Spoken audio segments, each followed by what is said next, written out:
এই বৃষ্টি কি আর থামবে না? সকাল থেকে বৃষ্টি, রাত হয়ে গেল তাও থামছে না। রুমে বসে টিভি দেখছি আর খাবার খাচ্ছি। হঠাৎ খেয়াল করলাম আমার পাশে কেউ বসে আছে। কেউ আমার রুমে আসলে আমি বুঝতে পারতাম। কিছু না বলে মাথাটা ঘুরিয়ে পাশে তাকালাম। ওমা, কে এটা? এই কে রে তুই?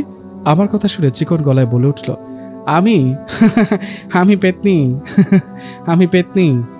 তা তুমি পেতনি হও আর ডাইনি হও, তাতে আমি কি করব শুনি? আমাকে দেখে ভয় করছে না তোর? না, কিসের ভয়? তাই দাঁড়া, এক্ষুনি তোর ঘাড় মটকাবো, তখন বুঝবি। বললেই হলো? গার্লফ্রেন্ড হবা নাকি তাই বলো? এটা বলে কি রে, পাগল হলো নাকি? এই দেখ আমার ভয়ানক চেহারা। বাহ, মুখের ফেসটা সুন্দর, কিন্তু মুখের মধ্যে এটা কাটা দাগ কিসের? চোখগুলো এরকম জলজল করছে কেন? আর চুলের অবস্থা এরকম কেন? শ্যাম্পু করো না নাকি? এটা কার পাল্লায় পড়লাম রে? আসছি ঘাড় মটকাবো, কিন্তু তোর এসব প্যাচাল শোনার চেয়ে চলে যাওয়া ভালো। থাক তুই। এই দাঁড়াও, বললেই হলো চলে যাবা? বাইরে বৃষ্টি হচ্ছে, গেলে তো ভিজে যাবে। আমি কি তোর মতো গাধা নাকি? আমি কি মানুষ যে ভিজে যাব? বৃষ্টির মধ্যে যাবার কি দরকার? গল্প করছি। তোর বাজে কথা শোনার সময় নেই। আচ্ছা, আমার রুমে কি করো? কি করতে আসছো? তুই ভাজা পোড়া খাচ্ছিস কেন? তা খাবো না তো কি করব? তাতে তোমার সমস্যা কি? আমার সমস্যা হয় জানিস না, ভূতেরা ভাজা পোড়ার প্রতি দুর্বল। তাতে আমার কি? এতই যদি দুর্বল হও তাহলে আমি খাই, তুমি বসে বসে দেখো। তুই কি আমাকে খেতে দিবি নাকি তোর রক্ত খাবো? বললেই হলো, রক্ত খাওয়া এত সহজ নাকি? আচ্ছা, তুমি খেতে চাচ্ছ তাহলে একটু অপেক্ষা করো, আমি খাবার নিয়ে আসছি। এবারে কয়েকটা শুকনো মরিচ পুড়ে নিয়ে আসলাম। পেতনিটার কাছে এসে বললাম, এ নাও, খেয়ে নাও। দে, অনেক ক্ষুধা পেয়েছে। এই বলে কয়েকটা মরিচ মুখে নিয়ে খেতে লাগলো। একটু পর আমাকে বলতে লাগলো, তুই কি দিলি? ও মাগুরে, মরে গেলাম, মুখটা পুড়ে গেল। ওই কি দিলি খেতে? বল, এক্ষুনি বল, নইলে সত্যি এবার তোর রক্ত খাবো। দাঁড়াও, রাগ করো না, একটু অপেক্ষা করো, আমি পানি নিয়ে আসছি। এ বলে একটু পর বোতলে পানি এনে পেতনিকে দিয়ে বললাম, এ নাও পানি খাও। আমার কথা শুনে বোতলে থাকা সব পানি খেয়ে বলল, বাহ, এটা তো বেশ খেতে খুব মজা পেলাম। পেতনির কথা শুনে মনে মনে হাসছি, কারণ বোতলে পানি ছিল না, বোতলে প্রস্রাব করে নিয়ে আসছি। মুখ খেয়ে বলছে ভালো খেতে। যাই হোক, সেটা তো ও জানে না। পেতনির দিকে তাকিয়ে বললাম, তুমি থাকো কোথায়? জবাবে পেতনি বলল, তোমার জানালা দিয়ে তাকাও, ওই যে তোমার বাগানে বড় কদম গাছটা দেখতে পাচ্ছ, সেখানে থাকি। ঠিক তখনই রুমে মা ঢুকে পড়ল। হায় হায়, মা আবার পেতনিকে দেখে ফেললো নাকি? মা রুমে ঢুকে আমাকে উদ্দেশ্য করে বলল, কিরে, পাগলের মতো কার সাথে কথা বলিস? না মা, কারোর সাথে না, এতক্ষণ তো ফোনে আমার বন্ধুর সাথে কথা বললাম। ও ঠিক আছে, খেতে আয়। এ বলে চলে গেল মা।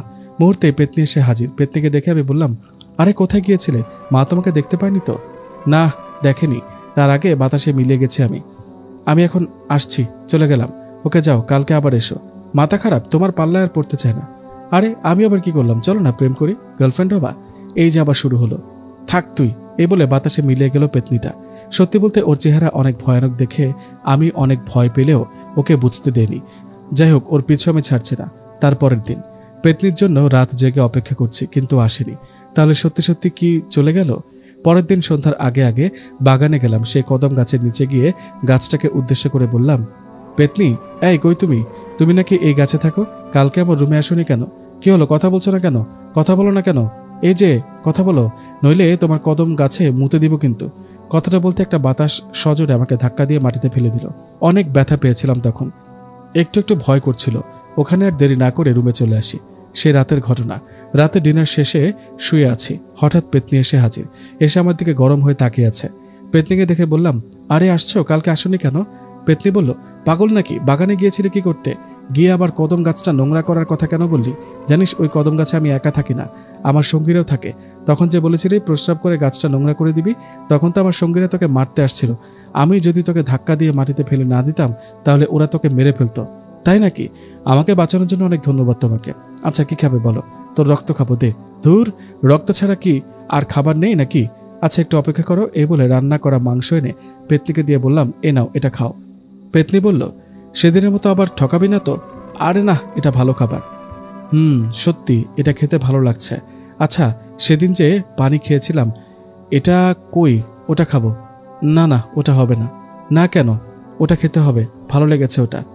এখন এই পেতনিকে কে বোঝায় যে সেদিন পানির সাথে প্রস্রাব করে ওকে খাইয়েছি? যাক, ও যেহেতু মানছে না তাই আজকে একটু খাওয়াই। এই বলে বোতলে করে আজকেও ওকে খাওয়াই দিলাম। খাওয়া শেষে পেতনি বলল, খাবারগুলো ভালো। আমি বললাম, শোনো, এরকম মজার খাবার রোজ রোজ পাবা, তার জন্য একটা কাজ করতে হবে। যদি পারো তাতে তোমারও লাভ, আমারও লাভ। কি কাজ? মানুষকে ভয় দেখানো। তুমি যে কোনো একটা বাড়ির টার্গেট করে সেই বাড়িতে ঢিল ছুড়বা, রাত হলে একটু একটু ভয় দেখাবা, পরে আমি সেই বাড়িতে গিয়ে কবিরাজি করে তাদের সমস্যার সমাধান করব। পেতনি বলল, এটা করলেই হবে। এটা করলেই হবে। যদি ঠিকমতো করতে পারো তাহলে সবসময় ভালো ভালো খাবার পাবে। ওকে, আমি রাজি। যদি কথা না রাখিস তাহলে তোর ঘাড় মটকাবো। হবে হবে। শোনো তাহলে, পাশের ওই যে একটু দূরে রহিম চাচা, আগে ওনার বাসায় গিয়ে শুরু করি। ওনার বাসায় আজকে রাতে ঢিল ছুড়ব, পরের দিন রাতে ভয় দেখাবা, তারপরের দিন আমি গিয়ে ওনার সমস্যার সমাধান করে আসবো। ওকে, ঠিক আছে। এই বলে চলে গেল পেতনিটা। আমার কথা মতো কাজ শুরু করলো। এর ঠিক 2 দিন পর আমি রহিম চাচার বাড়িতে গিয়ে হাজির। ওনার বাসায় গিয়ে বললাম, চাচা কিছু মনে না করলে একটা কথা জানতে পারি? কি কথা বলো? চাচা, রাত হলে আপনার বাসায় কিসের আওয়াজ পাই? কোনো সমস্যা কি? বাবা, অনেক বড় সমস্যা। গত 2 দিন ধরে আমার বাসায় কি সব হচ্ছে কিছু ঠিক লাগছে না। রাত হলে টিনের চালায় কেউ ঢিল ছুড়ে। যখন লাইট নিয়ে খুঁজতে যাই, গিয়ে দেখি আশেপাশে কেউ নেই। কাল রাতে তোমার চাচি একটা কালো ছায়া দেখে ভয়ে জ্ঞান হারিয়েছিল। হঠাৎ বাসায় কি যে হলো, আমি তো কবিরাজের বাড়ি যাব ভাবছি। চাচা, তার আর প্রয়োজন হবে না, কবিরাজ এসে গেছে, হাজির। রহিম চাচা বলল, তাই? কই উনি? আমার অনেক বড় উপকার করলে বাবা। কোথায় কবিরাজ? আপনার চোখের সামনে আমিই কবিরাজ। কথাটা শুনে চাচা আমার দিকে তাকিয়ে বলল, মজা করছো তাই না? তুমি আবার কবে কবিরাজ হলে? সত্যি বলছি, সেটা অনেক বড় ইতিহাস। বিশ্বাস করেন, আমি এই সমস্যার সমাধান করতে পারবো। তাই? ঠিক আছে, তোমাকে একটা সুযোগ দিলাম, দেখি কেমন ভালো করতে পারো। কথা মতো চাচার বাড়িতে ঢুকলাম। ঢুকে রুমগুলো ঘুরে ঘুরে দেখছিলাম। এভাবে কিছুক্ষণ ঘুরে চাচাকে বললাম, দেখলাম। আমার মুখে কথাটা শুনে চাচা বললেন, কি দেখলে বাবা? এই বাড়িতে তো কালো ছায়ার নজর পড়েছে। ভূতেরা এই বাড়ির ওপর দিয়ে রাস্তা বানিয়েছে। এই রাস্তা দিয়ে ওরা চলাফেরা করে। তাহলে এখন উপায় কি বাবা? এটা থেকে কিভাবে মুক্তি পাবো? উপায় আছে, চুপ করে থাকুন, আমি ভূতগুলোর সাথে কথা বলে দেখি। এই বলে মিছিমিছি চোখ বন্ধ করে বিড়বিড় করছি। একটু পর চোখ খুলে চাচাকে বললাম, কাজ হবে। এর জন্য 5,000 টাকা লাগবে। এই টাকা দিয়ে একটা কালো ছাগল কিনে ভূতগুলোকে খুশি করতে হবে। এই শর্তে তারা রাজি হয়েছে। যদি এটা না করেন তাহলে একসময় এই বাড়িটা তাদের দখলে চলে যাবে। রহিম চাচা বলল, না বাবা, এমনটা যেন না হয়। আমি রাজি, এই নাও টাকা। টাকাটা আমি ছুঁতে পারবো না, আমার বাম পকেটে ঢুকিয়ে দিন। এই বলে পানিতে মিছে ফু দিয়ে পুরো বাড়িতে ছিটিয়ে দিলাম। দিয়ে চাচাকে বললাম, নেন, আপনার কাজ হয়ে গেছে, আর কোনো সমস্যা হবে না। এই বলে চলে আসলাম ওখান থেকে। 5,000 টাকা তো ইনকাম হলো, শান্তি পেলাম। রহিম চাচা ভালো পদে চাকরি করে ঘুষের টাকায় ফুলে গেছে। ওনার বড় মেয়েটাকে পছন্দ করতাম, বেকার বলে অন্য কোথাও বিয়ে দিয়ে দিয়েছে। 5,000 টাকা না নিয়ে 10,000 নেওয়া উচিত ছিল। যাই হোক, সেদিন বিকেলবেলা মা আমাকে বলেছে, কিরে, তুই নাকি রহিম ভাইয়ের বাসায় গিয়েছিলি, তুই নাকি কবিরাজ। মায়ের মুখে কথাটা শুনে পাশে থাকা ছোট বোন হা হা করে হাসতে হাসতে বলল, ভাইয়া তুই কবিরাজ? তা কবে থেকে কবিরাজ হলি শুনি? কবে হয়েছি সেটা জেনে তুই কি করবি? শুধু এটা জেনে রাখ, আমি সব জানি, সব দেখতে পাই। বললেই হলো? বিশ্বাস করি না তোর ভণ্ডামি। বিশ্বাস হচ্ছে না তাই না? না। ওকে, সামনে আয়। কেন? আয় বলছি, আমার সামনে এসে দেখ। তোর হাত দুটো পেছনে করে আঙুল দাঁড় করাবি, আমি বলে দিব কয়টা আঙুল দাঁড় করালি। এটা নাকি পারবে, পাগল। ওকে, এই দাঁড়ালাম। আমার কথা মতো ছোট বোন সামনে এসে দাঁড়ালো। পেতনি তখন রুমে ছিল। এসব দেখে মুচকি মুচকি হাসছে। পেতনিকে শুধু আমিই দেখতে পেতাম, মা ও ছোট বোন দেখতে পেত না। যাই হোক, পেতনিকে চোখের ইশারা দিয়ে বললাম আমার ছোট বোনের পেছনে যেতে, যেন ছোট বোন কয়েকটা আঙ্গুল দাঁড় করায়, সেটা দেখে আমাকে বলতে পারে। কথা মতো পেতনি ছোট বোনের পেছনে গিয়ে দাঁড়ালো। এদিকে ছোট বোন বলছে, নে শুরু করলাম, বলতো কয়টা আঙ্গুল দাঁড় করিয়েছি? আমি বললাম 3টা। আরে সত্যি তো, এটা মনে হয় এমনি বলেছিলি, মিলে গেছে। এবার বলতো কয়টা আঙ্গুল দাঁড় করিয়েছি? 2টা। হ্যাঁ, কেমনে পারলি? এবার বলতো কয়টা? এবারও 2টা। ওয়াও, কিভাবে সম্ভব? এখন কয়টা বলতো? 4টা। হায় হায়, ঠিক ভাইয়া, তুই দেখি সত্যিই পারলি। কিভাবে পারলি বল না? আমার হাত তো পেছনে রাখা ছিল, না দেখে কেমনে বললি? এসব বলা যাবে না, প্রমাণ পেয়েছিস, এখন ভাগ। এদিকে মাও বিষয়টা দেখে অবাক। আমাকে উদ্দেশ্য করে মা বললেন, এসব কবিরাজি বাদ দিয়ে পড়াশোনায় মন দে, আর যেন এসব না দেখি। মায়ের কথা শুনে রুমে চলে গেলাম। সে রাতে পেতনি আমার রুমে আসলো। ওকে দেখে আমি বললাম, বাহ, তুমি পেরেছো, আজকে আমাদের 5,000 টাকা ইনকাম হয়েছে। এই নাও তোমার পছন্দের খাবার, যত ইচ্ছে খাও। তখন পেতনি বলল, আচ্ছা পরের প্ল্যান কি? পরের প্ল্যানটা হবে বড়। আমাদের গ্রামের মেম্বার আছে না, ওই শালা ভণ্ড, গরিব মানুষের হক মেরে খায়, ওর বাসায় ভয় দেখাবো। শোনো, তুমি মেম্বারের বাসার পেছনে ফুল বাগানের ফুলের গাছের নিচে আমার দিয়ে একটা পুতুল পুঁতে রাখবা, আর ওনার বাসার সবাইকে ভয় দেখাবা। পরে 2-3 দিন পর আমি যাব মেম্বারের বাড়ি। তারপর প্ল্যান মতো 2-3 দিন পর চলে গেলাম মেম্বারের বাড়িতে। মেম্বার বাড়ি যাবার পর আমাকে দেখে মেম্বার বলল, কোনো দরকারে আসছো? না মেম্বার সাহেব, একটা কথা বলার জন্য আসছি। কি কথা? কিছুদিন ধরে কি আপনার বাসায় ভূতের কোনো ঘটনা ঘটেছে? কথাটা শুনে মেম্বার সাহেব আমার দিকে অবাক হয়ে তাকিয়ে বললেন, হচ্ছে তো। আচ্ছা, তুমি কি করে জানলে? সেটা পরে বলছি কিভাবে জানলাম। তার আগে শোনেন, আমি আপনার এই সমস্যার সমাধান করতে পারবো। তাই নাকি? তুমি আবার কবিরাজি শিখলা কবে থেকে? অনেক আগে থেকেই পারি। এসব আমার দাদা শিখিয়েছে। এসব করি না বলে লোকে জানে না। মেম্বার সাহেব বললেন, তা ভালো কথা, কিন্তু আমার তো তোমাকে লাগবে না, কারণ একটু আগে অন্য একটা কবিরাজ আসছে আমার বাড়িতে। একটু পরে হয়তো কাজ শুরু করবে। এই রে, এই বুঝি ধরা খেয়ে যাব। এই কবিরাজ যদি পেতনি আর আমার বিষয়ে মেম্বারকে কিছু বলে দেয় তাহলে আর রক্ষা নেই। তাই বুদ্ধি করে মেম্বার সাহেবকে বললাম, না না, ভুলেও এই কাজ করবেন না, অনেক বড় ক্ষতি হয়ে যাবে। কোন কাজ? অন্য কবিরাজ দিয়ে কাজ করালে ক্ষতি হয়ে যাবে। শোনেন, কাল রাতে আমি স্বপ্নে দেখলাম একটা কালো ছায়া আমাকে এসে বলছে, মেম্বার বাড়িতে ভয়ানক কিছু হচ্ছে, তুই যা সমাধান কর, উপকার কর। সে কালো ছায়াটা আরও বলল, তুই ছাড়া অন্য কোনো কবিরাজ যদি মেম্বারের বাড়িতে আসে তাহলে তার একটা ছেলেকে হারাবে। এখন আপনি বলেন মেম্বার সাহেব, আপনি কি আপনার ছেলেকে হারাতে চান? না না, তা চাই না। আমি এখন ওই কবিরাজকে চলে যেতে বলি, তুমি ভেতরে আসো। যাক, এতক্ষণে তাহলে কাজ হলো। কথা মতো ওই কবিরাজ চলে গেল। মেম্বার সাহেব আমাকে বলল কাজ শুরু করতে। মিছে মিছে পানিতে ফু দিয়ে সারা বাড়ি ছিটাতে লাগলাম। একসময় মেম্বার সাহেবকে বললাম, বাড়ির অবস্থা ভালো না, ওরা এই পরিবারকে শেষ করবে। এই বাড়ির কোনো এক জায়গায় পুতুল রাখা আছে, সেই পুতুলে তাবিজ রাখা আছে। তাই নাকি? কি ভয়ানক কাণ্ড! কোথায় আছে সেই পুতুল? দেখো, খুঁজে বের করো। এক গ্লাস পানি দিন, দেখছি। এই বলে ভরা পানির গ্লাসের দিকে মিছিমিছি এক দৃষ্টিতে তাকিয়ে বলে উঠলাম, এদিকে বাগানে, আপনার বাগানের ফুল গাছের নিচে আছে সেই পুতুল। এই বলে ওনাকে সাথে নিয়ে ফুল গাছের নিচ থেকে পুতুলটা তুলে ফেললাম। এটা দেখে তো মেম্বার অনেক ভয় পেয়ে বলে উঠলেন, হায় হ্যাঁ, সত্যি তো। বাবা প্লিজ এটা সমাধান করো, চিন্তা করবেন না, কাজ হবে। আর এসব হবে না, বিনিময়ে একটা গরু কোরবানির টাকা দিতে হবে। আপনার বাড়িতে যেসব ভূত পেত আছে সেগুলোকে একটা গরু দিয়ে খুশি করে অনেক দূরে পাঠাবো। ঠিক আছে, আমি রাজি। আর যেন কোনো সমস্যা না হয়। আশা করি আর সমস্যা হবে না। এ বলে একটা গরু কেনার টাকা নিয়ে বাসায় চলে আসলাম। শালার গরিবের হক মেরে খাওয়া টাকা আমি মেরে দিলাম। যাই হোক, এই ঘটনার 2 দিন পর হঠাৎ একদিন একজন মহিলা আসলেন আমার সাথে দেখা করতে। ওনাকে দেখে বলে উঠলাম, কে আপনি? আমার কাছে কি চান? আপনি কি আমাকে চেনেন? জবাবে মহিলা বললেন, আপনার সাহায্য আমার খুব দরকার। আমার ও আমার ছেলে মেয়ের সাথে ভয়ানক কিছু ঘটে যাচ্ছে, প্লিজ না করবেন না। মহিলার মুখে এসব শুনে আমি বললাম, আমি যে কবিরাজ সেটা কে বলল? আমার ঠিকানা বা পেলেন কিভাবে? জবাবে মহিলা বললেন, গতকাল আমার বাসায় একটা মেয়ে এসেছিল, এসে আপনার কথা বলেছিল আর ঠিকানা মেয়েটাই দিয়েছে। কি হচ্ছে এসব? কে আমার বিষয়ে ওনাকে বলেছিল? এটা তো আমার প্ল্যান করা ঘটনা না। যদি সত্যি সত্যি এই মহিলার বাসায় গিয়ে দেখি সত্যি ভয়ানক কিছু ঘটেছে, তাহলে কিভাবে কি করব ভেবে পাচ্ছি না। এদিকে মহিলা অনুরোধ করে যাচ্ছে। আমি ওনাকে শান্ত করে বললাম, ঠিক আছে, আপনি বাসায় যান, আমি কাল আসবো আপনার বাসায়। এই বলে চলে যান উনি। সে রাতে পেতনিকে স্মরণ করি। আমি স্মরণ করাতে পেতনি দেখা করে আমার সাথে। দেখা হতে আমি বললাম, আরে একটা তো ঝামেলায় পড়েছি। দিনের বেলা একটা মহিলা আসছে আমার সাথে দেখা করতে। ওনার বাসায় নাকি সমস্যা। কে জানি আমার কথা বলেছে। আমি বলেছি ওনাকে, মানে মানে আমি মানুষের রূপ নিয়ে মহিলার কাছে গিয়ে তোমার ঠিকানা দিয়ে আসছি। আমি বলেছিলাম তোমার সাথে যেন দেখা করে। কেন বলেছ? ওই, এটা কি আমাদের প্ল্যান নাকি? ওনার বাসায় তো কখনো যায়নি। কাল ওনার বাসায় গিয়ে যদি দেখি সত্যি ভূতের সমস্যা, তখন কি হবে? তুমি কাল ওনার বাসায় যাবে আর ওনার পরিবারের সাথে কি কি ঘটেছে সব শুনবে। মহিলাটা বিপদে আছে, আমাদের উচিত ওনাকে সাহায্য করা। আরে তাই নাকি? কি বিপদ? মহিলাটার স্বামী মারা গেছে, ওনার এক ছেলে ও এক মেয়ে। জমি জমা আছে, সে জমির লোভে সে মহিলার দেবর তাদের উপর তাবিজ করেছে, কালো জাদু করেছে, যেন মহিলা আর তার 2 সন্তান অসুস্থ হয়ে মারা যায়, তাহলে সমস্ত সম্পত্তি পাওয়া যাবে। কি এত বড় প্রতারণা! সম্পত্তির লোভে মানুষ এত নিচে নামতে পারে? পারে। কাল ওনার বাসায় গিয়ে ওনার মুখে সব সমস্যা শুনবা। আগেই বলো না ওনার দেবর ওনাদের উপর তাবিজ করেছে। আর শোনো, মহিলাটার বাসার পেছনে দেখবা একটা পুকুর আছে। সেই পুকুরের মাঝখানে কাদার নিচে একটা মাটির হাঁড়িতে একটা তাবিজ রাখা আছে। তোমাকে এক নিঃশ্বাসে সেটা তুলে সেই তাবিজটা নষ্ট করতে হবে, তাহলে পরিবারটা বিপদ থেকে রক্ষা পাবে। তোমার কোনো ভয় নাই, আমি তোমার সাথে থাকবো। এই বলে চলে গেল পেতনি। কালকে মহিলাটার বাসায় যেতে হবে, কি জানি কি হয়। এবার বুঝি সত্যিকারের ভূতের মুখোমুখি হতে হবে, কিন্তু কিছু করার নাই। মহিলা ও তার পরিবারকে সাহায্য করতে হবে। যাক বাবা, যা হবার হবে। কাল ওনার বাসায় যাব, এই ভেবে ঘুমিয়ে পড়লাম।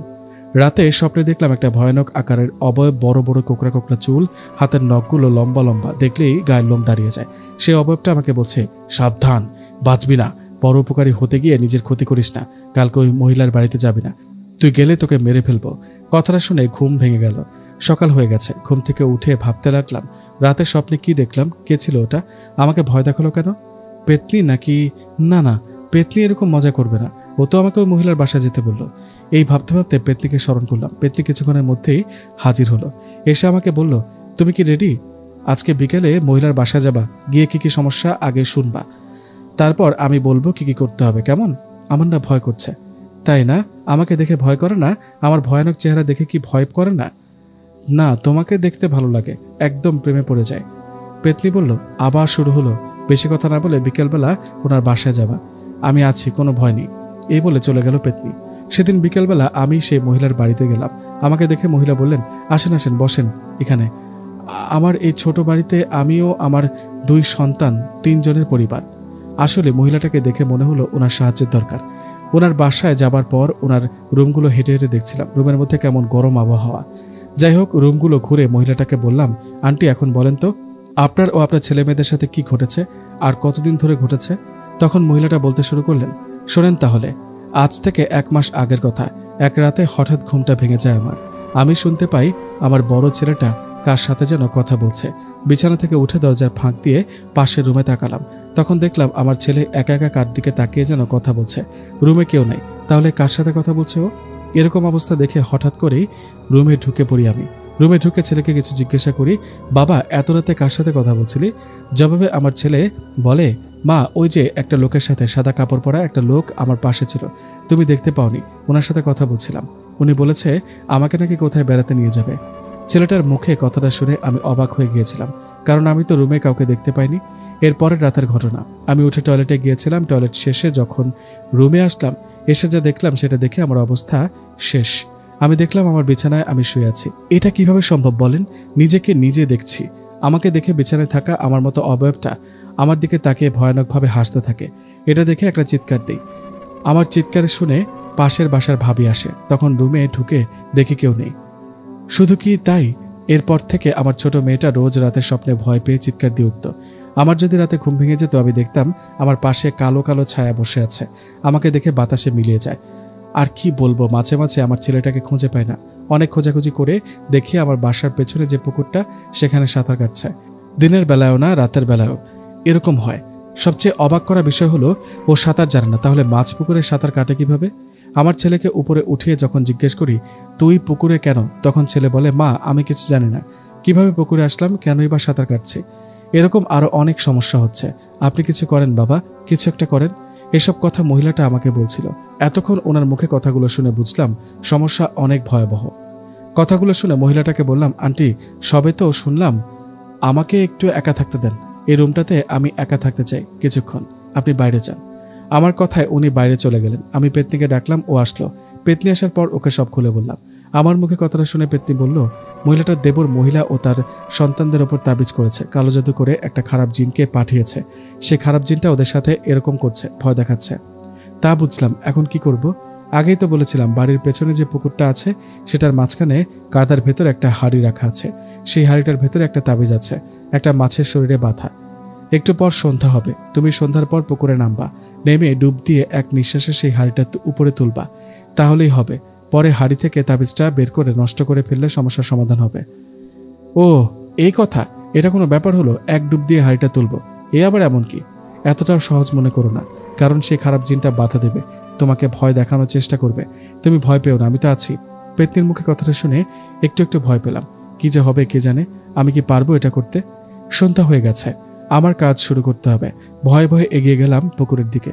ভয় করছে, এরকম অভিজ্ঞতা কখনো হয়নি, জানি না কি হতে চলেছে। পেতনি আমার পাশে দাঁড়িয়ে পুকুরের মাঝখানটা দেখিয়ে বলল, ওই দেখো, ওইখানে গিয়ে ডুব দেবা, পানি বেশি নেই, সমস্যা হবে না। পেতনির কথায় আল্লাহর নাম নিয়ে পুকুরে নেমে পড়লাম। মাছ পুকুরে গিয়ে বিসমিল্লাহ বলে একটা ডুব দিলাম, দিয়ে কাদার মধ্যে খুঁজতে লাগলাম। খুঁজতে খুঁজতে একসময় হাতের মধ্যে কিছু একটা লাগলো। ভালো অনুভব করলাম এটাই হাড়ি। হাড়িটা শক্ত করে ধরে উপরে উঠতে যাব, ঠিক তখন খেয়াল করলাম আমার পা কেউ টেনে ধরেছে। পানির নিচে কতক্ষণই বা থাকা যায়? প্রাণ বাঁচাতে উপরে ওঠার অনেক চেষ্টা করছি, কিন্তু আমার পা কিছুতেই ছাড়ছে না। এই বুঝি দম আটকে মারা যাব। ঠিক তখনই কে যেন উপর থেকে জোরে টেনে তুললো আমাকে। উপরে উঠে বুঝতে পারলাম পেতনি। পেতনি আমাকে উপরে টেনে তুলছে। পানির উপরে উঠতেই পেতনি বলল, তাড়াতাড়ি পাড়ে ওঠো। পেতনির কথা শুনে তাড়াতাড়ি করে পানি থেকে উপরে উঠলাম। উফ, বাঁচলাম, অল্পের জন্য দম বন্ধ হয়ে মারা যায়নি। এটা নিশ্চয়ই সেই খারাপ জিনটা ছিল, আমাকে বাধা দিচ্ছিল, আমি যেন হাড়িটা উপরে তুলতে না পারি। যাই হোক, হাড়িটা উপরে তুলে ঢাকনা খুললাম। ঢাকনা খুলে দেখলাম একটা মাছ, সেখানে শিং মাছ। মাছটা এখনো জীবিত, মাছটার সাথে একটা তাবিজ বাঁধা। এই মাছটা যেদিন মারা যেত সেদিন এই মহিলাও তার সন্তানরাও মারা যেতেন। পেতনির কথা মতো হাড়ি থেকে তাবিজটা খুলে নষ্ট করে ফেললাম।